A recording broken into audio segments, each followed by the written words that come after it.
नमस्कार. कशी होत काय नाही बरं आहे ना.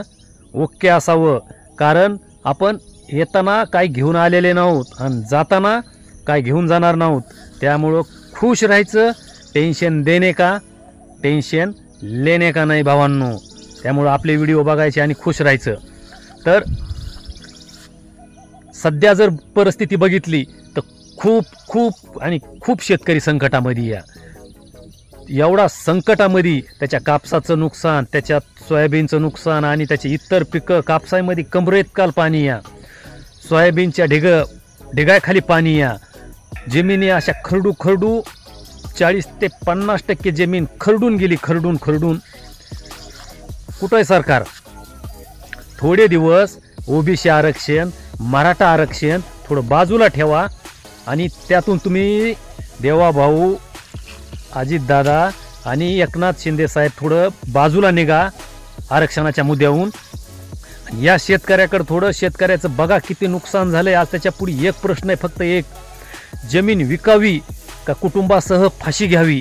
फक्त एक प्रश्न उरलेला आहे त्याच्यापाशी. जमीन विकावी का कुटुंबासह फाशी घ्यावी? काय करणार शेतकरी? जेवढा जवळ पैसा होता, ज्याच्यापाशी नव्हता त्यानं उचलून पेरणी बियाणं आणून पूर्ण फवारणी खात बी समद भागविलेलं आहे आणि समद मातीत पाण्यात गेलेलं आहे. 1 रुपया सुद्धा त्याला उत्पन्न आज राहिलेलं नाही त्या पिकातून. मग मदत देणार कोण? देवाभाऊ, ही मदत तुम्हाला द्यावी लागणार आहे. आम्ही एवढे जाहीर केले, आम्ही तेवढे जाहीर केले.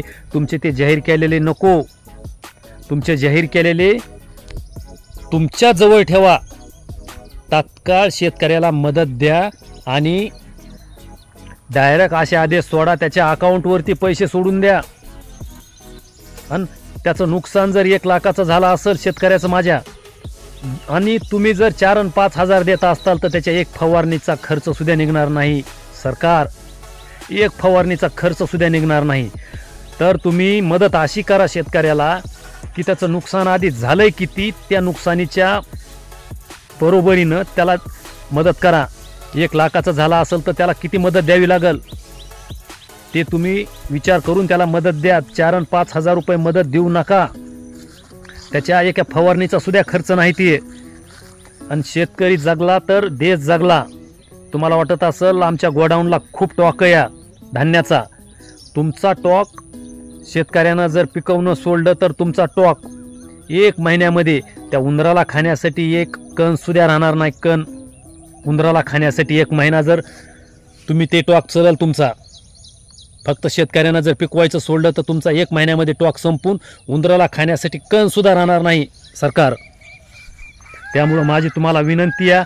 खूप माझं पण नुकसान झालेलं आहे, माझ्या पूर्ण शेतकऱ्याचं नुकसान झालेलं आहे. त्यामुळं त्यांना आम्ही एवढी पॅकेज जाहीर केले, तेवढे पॅकेज जाहीर केले. तुमचे पॅकेज तुमच्याच पशी ठेवा. आम्हाला आमच्या पिकाची नुकसान भरपाई तात्काळ द्या, म्हणजे आमची दिवाळी गोड होईल. आणि आम्हाला फासावर लटकायची वेळ आणू नका तुम्ही. कारण की खूप आज जर बघितलं तर शेतकरी इतकं संकटात कोणी नाही आणि त्याला मदत करणारा सुद्धा कोणी नाही. त्याला ते संकटातून बाहेर निघायचं देवाने धाडीच दिलेलं आहे. त्यामुळं तुम्ही थोडं विचार करा. हे आरक्षण, हे मुद्दे थोडे तुमच्या बैठकी, तुमचे टेबलं फायली थोड्या बाजूला ठेवून शेतकऱ्याच्या वाटेला या, वळणावर या. शेतकऱ्याचं किती नुकसान झालंय बघा.